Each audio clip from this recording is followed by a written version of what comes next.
Already we have talked about the basic idea of partial differential equation and we have seen the formulation of Lagrange method. Now today I will discuss about Charpit's method. First of all, in this method we need some first order nonlinear partial differential equation. That equation can be solved by using Charpit's method. So first of all we need some nonlinear partial differential equation. So suppose consider the nonlinear partial differential equation f of xyz pq equals to 0. That's the first equation. So we know that z is a function of x and y, and we know that what is p and what is q. P is simply a partial differential of z with respect to x. That means p equals to del z del x and q equals to del z del y. So from this given equation we have to construct the Charpit's auxiliary equation. So what will be the form of this auxiliary equation? That will be of the form dp by fx plus pfz equals to dq by fy plus qfz equals to dx by minus fp equals to dy by minus fq equals to dz by minus pfp minus qfq. This is the second one. That means in this auxiliary equation we will get 5 fractional form. So from this equation, from this auxiliary equation, we have to solve any two ratios, and ultimately we have to find the values of p and q.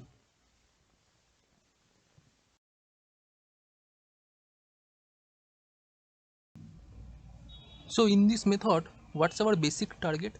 Our target is to find the complete integral or complete solution of the given partial differential equation.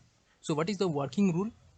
First of all, at the first step, we have to calculate the partial differentials of f with respect to each variables. That means we have to calculate fx, fy, fz, fp and fq using the relation 1.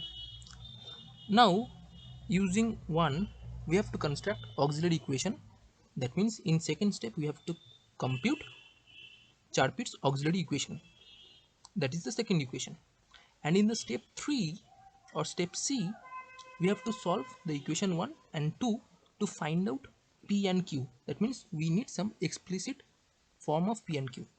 In the fourth step, we shall write dz equals to p dx plus q dy, because z is a function of x and y and we are considering only partial derivatives. That's why dz will be p dx plus q dy.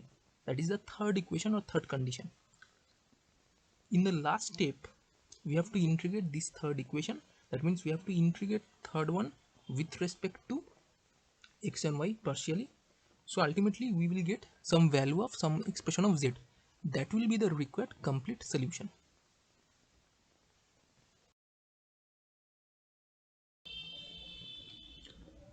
Now this is our first example. In this case we have to solve q equals to 3p square. First of all, is it nonlinear and is it first order? Yes, obviously this partial differential equation contains the term p square. That's why this is nonlinear. So we can use Charpit's method. Now what is f? F is equivalent to q minus 3p square equals to 0. That is the first equation. So now we will solve this step by step. In the first step, we have to calculate fx, fy, fz, so on. So fx, fy, fz, each one is 0 in this case. And fp equals to minus 6p and fq equals to simply 1. In the second step, we have to construct Charpit's auxiliary equation.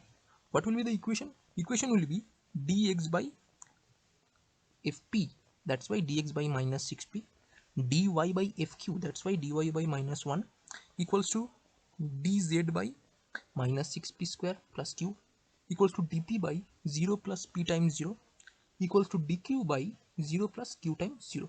That is the auxiliary equation. That is equation 2.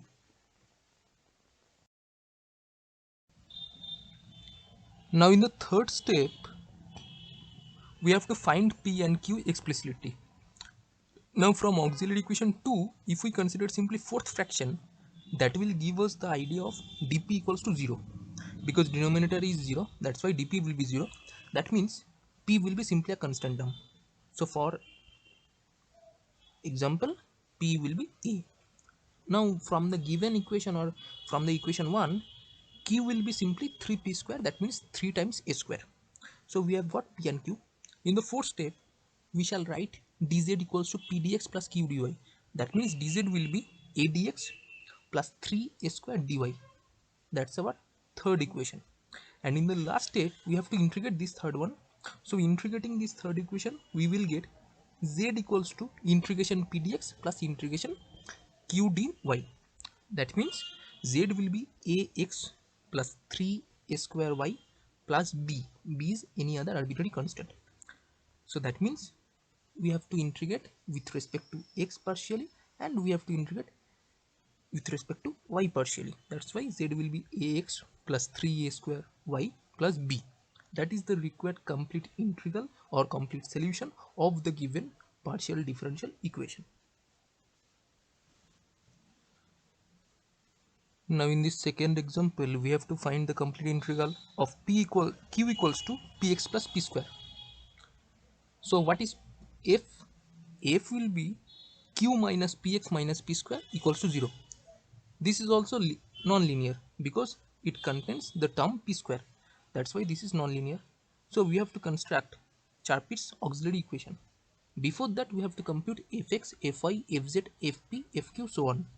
So computing this, we are constructing the Charpit's auxiliary equation. So what will be auxiliary equation? Auxiliary equation is dp by minus p equals to dq by 0 equals to dz by minus p times minus x minus 2p minus q equals to dx by minus of x minus 2p and dy by minus 1. This is the Charpit's auxiliary equation, that is equation 2.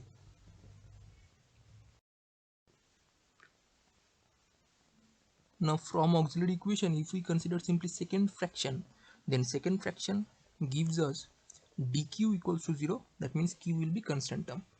So say q equals to some c. Then by the given equation 1, we can have p square plus px minus c equals to 0. That means we are getting some quadratic equation in p. So after solving this, p will be of the form minus x plus minus square root of x square plus 4c divided by 2. That is due to the quadratic formula. And finally, we have to solve the value of z. That means we need complete integral. So we can write dz equals to p dx plus q dy. That's why dz will be p dx plus q dy, where q is c and p is some fractional form.